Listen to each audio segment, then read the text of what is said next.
ప్రభునామమునకు స్తోత్రం కలుగునుగాక. జరిగిన ఒక యథార్థమైన సంఘటన లేదా సజీవ సాక్ష్యం. అతడు ఒక పెద్ద వ్యాపారవేత్త.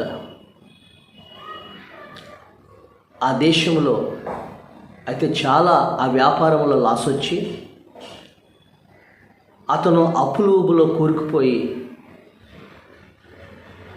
ఇక మనశ్శాంతి లేక సమాధానం లేక తాను ఈ రాత్రి తన జీవితాన్ని ముగించుకుందాము, చనిపోదాం అనుకుని ఆయన ఒక లాడ్జ్లోకి వెళ్ళాడు.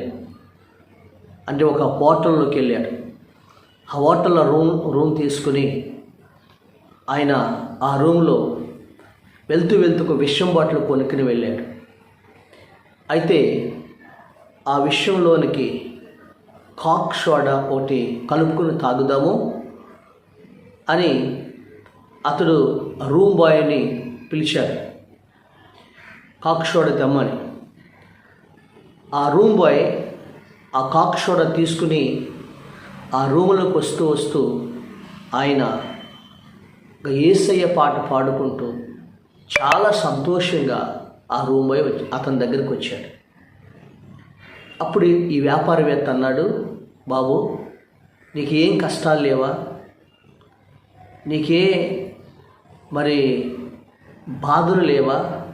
నువ్వెంత సంతోషంగా ఉన్నావు, ఎంతో ఆనందంగా ఉన్నావు అని చాలా బాధతో ఈ యవనస్తుని ఈ రూమ్ బాయ్ను అడిగాడు ఆ యొక్క వ్యక్తి. అప్పుడు ఈ రూమ్ బాయ్ ఒక మాట చెప్పాడు, ఎందుకు లేవు సార్, నాకు చాలా కష్టాలు ఉండేవి. మా తల్లికి క్యాన్సర్, నా తండ్రికి పెరాలసిస్, కొత్తగా పెళ్ళయింది మాకు. నేను డ్యూటీకి వస్తున్నప్పుడు ఒక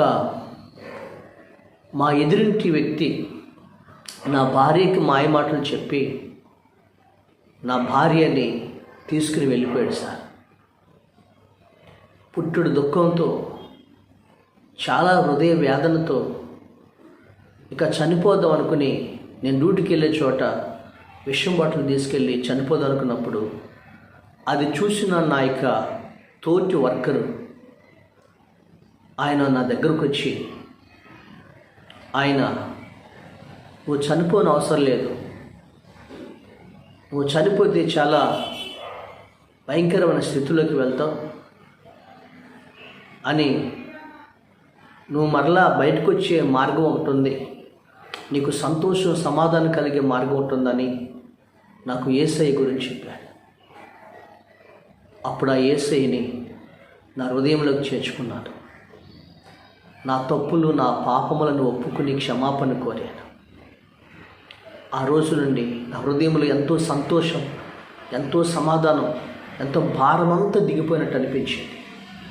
అప్పుడు వచ్చాను, కష్టపడ్డాను, మరలా నా తల్లిదండ్రులకి ట్రీట్మెంట్ చేయించాను.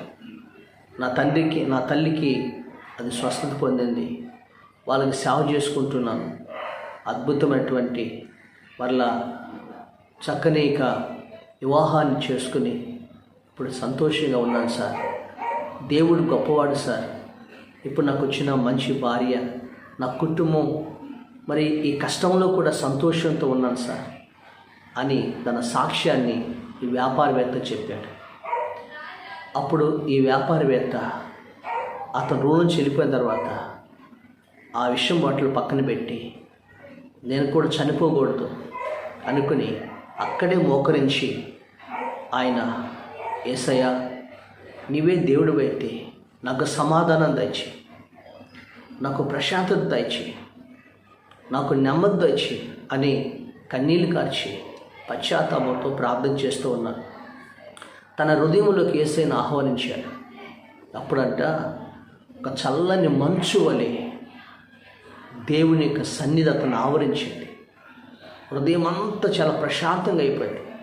ఎంతో భారం దిగిపోయినట్టు అనిపించింది. కన్నీళ్ళతో ప్రార్థన చేసినప్పుడు ఆయన చాలా తేలిగ్గా, చాలా ప్రశాంతంగా లేచి కూర్చున్నాడు. ప్రభువా నీకు స్తోత్రాలు, థ్యాంక్ యూ జీసస్, నువ్వు నాకు ప్రశాంతతనిచ్చావని నా భారం తీసేసావని ఆ రూల్ నుంచి వెళ్ళిపోయాడు.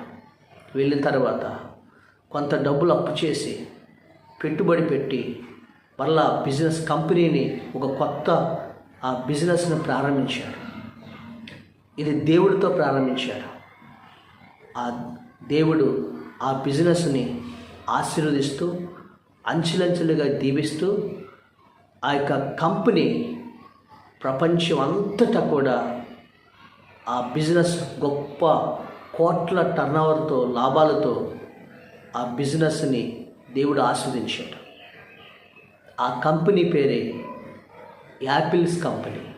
Apple mobiles, Apple laptops, Apple company యజమానుడు ఆయన పేరే స్టీవ్ జాబ్స్. ఆయన ఒక చాలా అద్భుతమైనటువంటి కంపెనీని ప్రారంభించి ఈ రోజున ప్రపంచం అంతటా కంపెనీ విస్తరింపు చేసి ఈ రోజున దేవుడి కొరకు సజీవ సాక్షిగా ఉండి ఆయన మరలా తన యొక్క వ్యాపారంలో సక్సెస్ని సాధించి దేవుణ్ణి మహింపరుస్తూ దేవుని కోసం బ్రతుకుతూ ఉన్నాడు ఆ స్టీవ్ జాబ్స్. దేవుని స్తోత్రం కలుగునుక.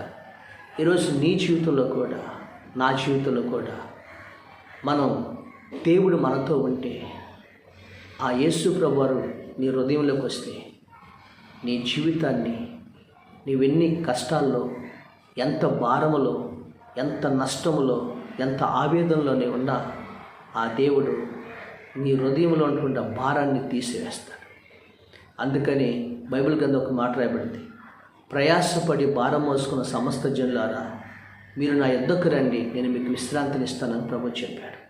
నువ్వు ఆయన దగ్గరికి వెళ్ళగలిగితే, యేసయ్య నీ హృదయంలో చేర్చుకోగలిగితే నీ హృదయాన్ని దేవుడు ఆయన సమాధానంతోనూ మేలుతోనూ ఆయన తృప్తిపరుస్తాడు.